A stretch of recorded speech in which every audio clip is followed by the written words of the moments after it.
Hello Akhilesh ji, आप free हो तो आज शाम मिलें। जी ज़रूर, मैं तो खाली ही हूँ। मगर कहाँ, हड़बड़ाते हुए अखिलेश ने पूछा। जी वही बंजारा रेस्तरां में, ठीक 6 बजे मिलते हैं, सरला ने जवाब दिया। ओके। अखिलेश सरला से खुद मिलना चाहता था। वह खुश था कि सरला ने ही फ़ोन करके मिलने बुला लिया। दरअसल जब से उसने मैट्रिमोनियल साइट में अपनी प्रोफाइल बनाई थी, सरला पहली महिला थी जो उसे एक नज़र में ही पसंद आ गई थी। समय 6 बजे का था, मगर अखिलेश 2 घंटे पहले ही तैयार हो गया। आखिर सरला से जो मिलने जाना था। हल्के ग्रे कलर की शर्ट और पैंट पहनकर वह आईने में ठीक से अपना मुआयना करने लगा। हर एंगल से खुद को जांचा परखा। कान के पास किनारे किनारे झांक रहे सफ़ेद बालों को छिपाने की कोशिश की। 4 दिन पहले ही डाई लगाई थी, मगर सफ़ेदी फिर सामने आ गई थी। आंखों का चश्मा और माथे की सिलवटें यह चाहकर भी छिपा नहीं पा रही थी। खुद ही दिल को यह सोचकर दिलासा देने लगा कि 60 साल की उम्र में इतना फिट और आकर्षक भला कौन नज़र आता है। इतना ही सोचना था और उसने जेब में पर्स और हाथ में मोबाइल लेकर वह चल दिया। अखिलेश की पत्नी का करीब 10 साल पहले देहांत हो गया था। उस वक्त बच्चे साथ थे, इसलिए ज़्यादा पता नहीं चला, मगर धीरे धीरे बच्चों की शादी हो गई और वे अपनी अपनी दुनिया में मशगूल हो गए।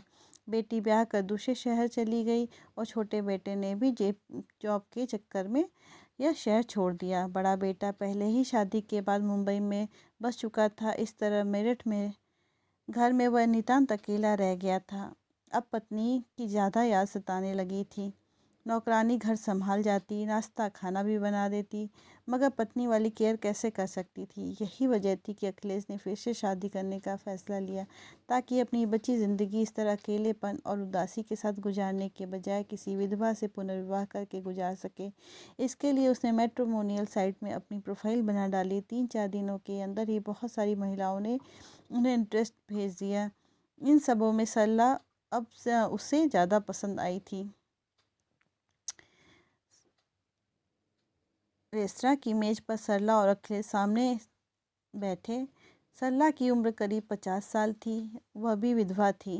एक बेटी थी जिसकी शादी हो चुकी थी। गोरा रंग, तीखे नैन नक्श और चेहरे की चमक बता रही थी कि किसी ज़माने में वह भला की खूबसूरत रही होगी। सरला ने साफ शब्दों में अपनी बात रखी। करीब 5 साल पहले एक दुर्घटना में मेरे पति की मौत हो गई। आपको पता ही होगा कि पति के जाते ही औरत की ज़िंदगी में सारी रौनक चली जाती है। मेरी बेटी भी ससुराल चली गई। अब बिल्कुल दिल नहीं लगता है। बस इसी अकेलेपन की वजह से शादी का फ़ैसला लिया है। सरला जी, मेरे साथ भी बिल्कुल यही बात है। मेरा भी ख्याल रखने के लिए कोई अपना मेरे पास नहीं है। अकेलापन खाने को दौड़ता है। क्यों ना हम एक दूसरे के साथी बनकर इस अकेलेपन को हमेशा के लिए दूर कर दें। मुझे आपकी जैसी समझदार और सरल महिला की ही ज़रूरत है। सरला ने हौले से मुस्कुराकर अपनी सहमति दे दी। दोनों 1-2 घंटे वहीं बैठे बैठे बात करते रहे। अगले दिन फिर मिलने का वादा कर अपने अपने घर को लौट गए।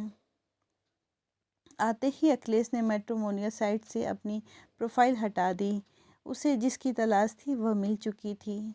देर रात बेटे का फ़ोन आया तो अखिलेश ने बेटे से अपनी खुशी शेयर की। सुनकर बेटा एकदम चुप हो गया। कुछ देर बाद समझाते हुए बोला, पापा यह क्या करने जा रहे हो? क्या ज़रूरत है इस उम्र में शादी की?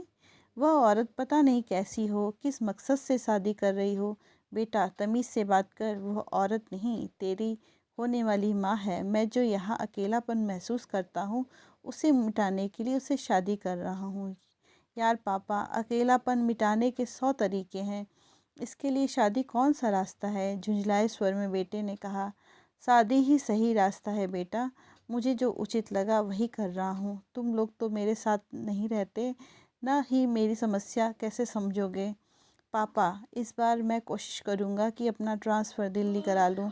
फिर पास रहूँगा तो हर वीकेंड आ जाया करूँगा। डोंट वरी पापा। देख, 5 साल से तू यही कह रहा है बेटे, पर क्या हुआ? तू आया यहाँ? अखिलेश ने बेटे से सवाल किया। पापा, आप तो समझ ही रहे।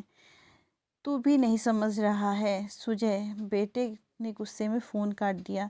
अखिलेश थोड़ी देर उदास पड़ा रहा, फिर सहसा ही उसकी आंखों में चमक उभरी। मोबाइल उठाकर सरला का नंबर लगाने लगा। फिर देर रात तक दोनों बातें करने में मशगूल रहे। कुछ दिनों तक दोनों के बीच इसी तरह बातों और मुलाकातों का दौर चलता रहा। इधर अखिलेश के बच्चे उसे शादी न करने की सलाह देते रहे, मगर सही समय देख अखिलेश ने बहुत सादगी के साथ सरला को अपना जीवन साथी बना लिया।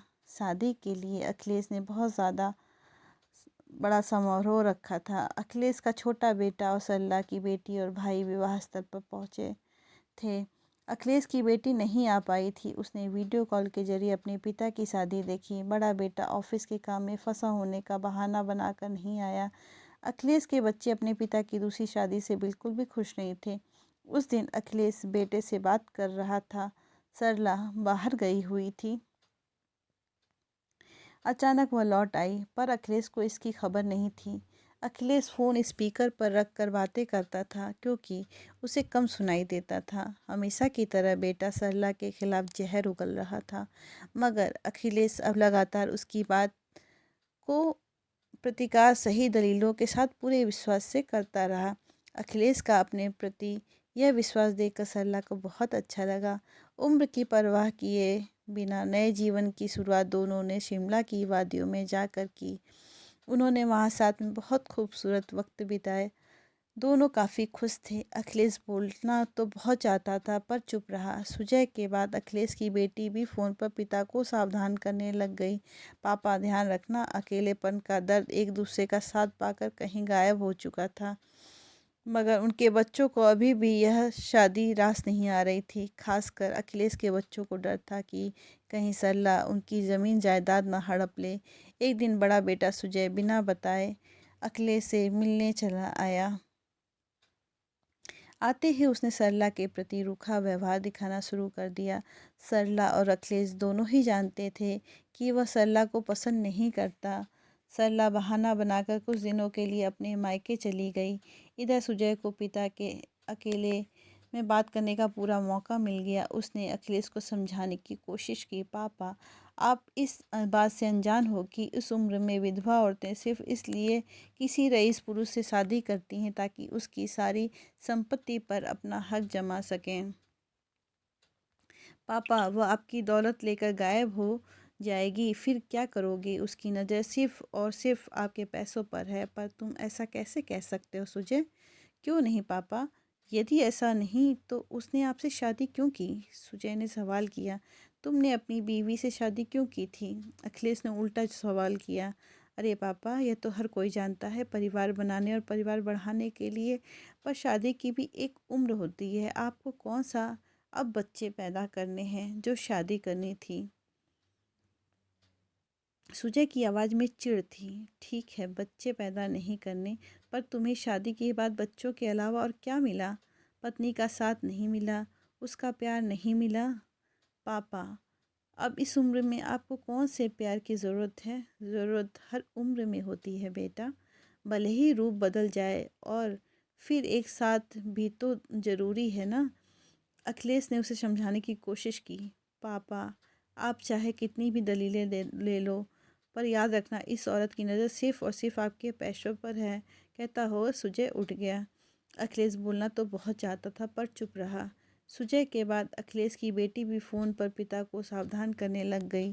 पापा ध्यान रखना, ऐसी औरतें ज़मीन जायदाद पर अपना अपना नाम करवाती हैं और फिर गहने और कैश लूट कर फरार हो जाती हैं। कई बार अपनी पति की हत्या भी कर डालती हैं। बेटे, ऐसी औरतों से क्या मतलब है तुम्हारा? मतलब विधवा औरतें जो बुढ़ापे में शादी करती हैं। मैंने बहुत से मामले देखे हैं पापा, इससे समझा रही हूँ, बेटी ने कहा। बच्चों ने अखिलेश के मन में सरला के विरुद्ध इतनी बातें भय दी कि अब उसे भी इस बात को लेकर शक होने लगा कि कहीं ऐसा ही तो नहीं। मैट्रिमोनियल साइट के अपने प्रोफाइल में उसने इस बात का जिक्र भी अच्छी तरह से किया था कि उसके पास काफ़ी संपत्ति है। इधर सरला मायके गई तो उसके घर वाले और बेटी उसका ब्रेन वॉश करने के काम में लग गए। यह तो सच था कि सरला एक साधारण परिवार से संबंध रखती थी, जबकि अखिलेश के पास काफ़ी दौलत थी। सरला की बेटी बहाने से माँ को कहने लगी, माँ तुम्हारे दामाद का काम ठीक नहीं चल रहा है। पिछले महीने उनकी बाइक भी बिक गई। माँ हो सके तो अपने नए पति से कहकर इनके लिए बाइक या गाड़ी का इंतज़ाम करा दो। ना, और एक दुकान भी खुलवा दो। वे तो बहुत पैसे वाले हैं ना, मगर वे तुम्हारे पति के लिए वो सब क्यों करेंगे? सरला ने पूछा। अरे माँ, क्यों नहीं करेंगे? आखिर मैं उनकी बेटी ही हुई ना, भले ही सौतेली सही। देख बेटी, तू ब्याहता लड़की है, तेरा अपना घर परिवार है, तेरी देखभाल करना उनकी जिम्मेदारी नहीं। सरला ने दो टूक जवाब दिया। तब तक भाई बोला, क्या दीदी, तुम तो ऐसे शब्द बोल रही हो जैसे यह तुम्हारी नहीं तुम्हारे पति की ज़बान हो। अरे दीदी, बच्ची के लिए नहीं तो अपने लिए तो सोचो, सुनहरा मौका है। रईस बुड्ढे से शादी की है, थोड़ा ब्लैकमेल करोगी तो माला माल हो जाओगी, वरना बुड्ढे ने तो पहले से ही अपनी तीनों बच्चों के नाम सब कुछ कर रखा होगा। कल को वह नहीं रहेगा तब तुम्हारा क्या होगा? अपने बुढ़ापे के लिए रुपए जोड़ कर रखना तो पड़ेगा ना। जब पैसे आ जाएं तो थोड़ी बहुत मदद मेरी या अपने दामाद की भी कर लेना। आखिर हम तो अपने ही हैं ना।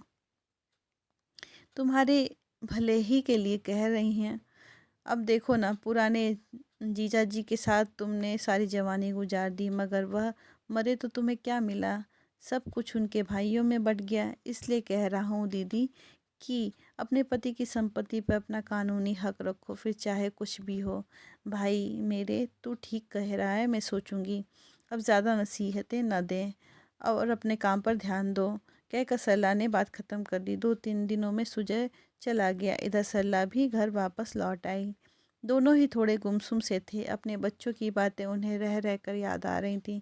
इस बीच अखिलेश की तबीयत खराब हो गई। उसे ठंड लगकर तेज बुखार आया। सरला घबरा गई। उसने जल्दी से डॉक्टर को बुलवाया। डॉक्टर ने दवाएं लिख दी और ख्याल रखने की बात कहकर चला गया। इधर सरला के भाई को पता चला कि अखिलेश को बुखार है तो वह उसे सलाह देने लगा। ये बहुत सही समय है दीदी, अपना जाल फेंको ताकि अखिलेश हमेशा के लिए ऊपर चला जाए। फिर तुम उसकी सारी दौलत अकेले ही ले लेना और मालकिन बन जाओगी। सरला ने उसे झिड़का। बेकार की बातें मत कर। वह मेरे पति हैं और मैं किसी भी तरह उन्हें ठीक करके रहूंगी। इधर दवा खाने के बावजूद अखिलेश का माथा बुखार से तप रहा था। सरला ने जल्दी से उसके माथे पर ठंडे पानी की पट्टियां रखनी शुरू की। पूरी रात वह पति के सामने बैठी पट्टियां बदलती रही। अखिलेश बेहोश सा सोया हुआ था। बीच बीच में आंखें खुलती तो पानी मांगता। सरला जल्दी से उसे पानी पिलाती और साथ में कुछ खिलाने की कोशिश करती थी, मगर वह खाने से साफ इनकार कर देता। सुबह होते होते अखिलेश का बुखार कम हो गया। खांसी भी कंट्रोल में आ गई, मगर इस बीच सरला को बुखार महसूस होने लगा। पति का बुखार उसने अपने सिर ले लिया था। अगले दिन दोनों की भूमिका बदल गई थी। अब सरला बेड पर थी और अखिलेश उसकी देखभाल कर रहा था। अगले ही दिन अखिलेश ने घर बेचने के कागज़ तैयार कर लिए। काफ़ी समय से उसका एक दोस्त घर खरीदने की कोशिश में था। इस तरह एक दूसरे का ख्याल रखते रखते दोनों ठीक हो गए। अब एक अलग तरह का बंधन दोनों एक दूसरे के लिए महसूस करने लगे थे। एक दिन शाम में अखिलेश ने सरला से कहा, मेरी सारी संपत्ति दोनों लड़कों के नाम की हुई है। यह मकान भी बड़े बेटे के नाम है। मैं चाहता हूँ कि हम दोनों कहीं दूर जाकर एक नई ज़िंदगी की शुरुआत करें। क्या तुम इसके लिए तैयार हो? हाँ ठीक है, इसमें समस्या क्या है? हम सब कुछ छोड़कर कहीं दूर चलते हैं, बस रहने और खाने का प्रबंध हो जाए, फिर हमें किस चीज़ की ज़रूरत।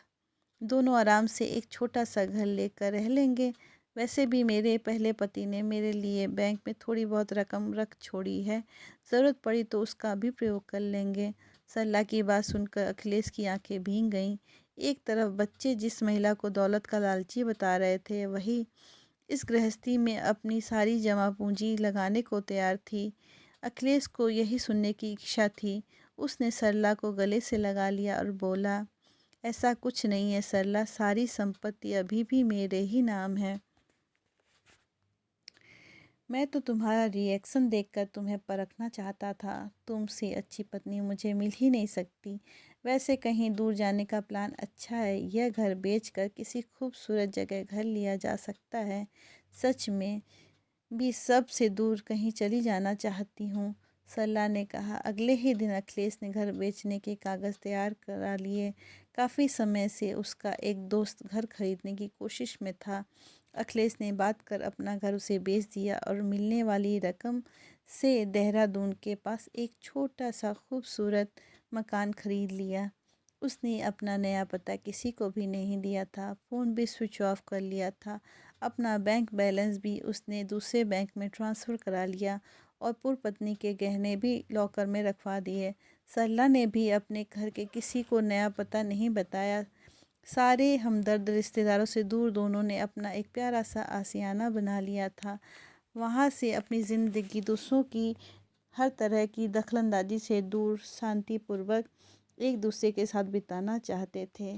दोस्तों, अगर आपको मेरी ये कहानी पसंद आई हो तो वीडियो को लाइक करिए, शेयर करिए और चैनल को सब्सक्राइब करिए। धन्यवाद।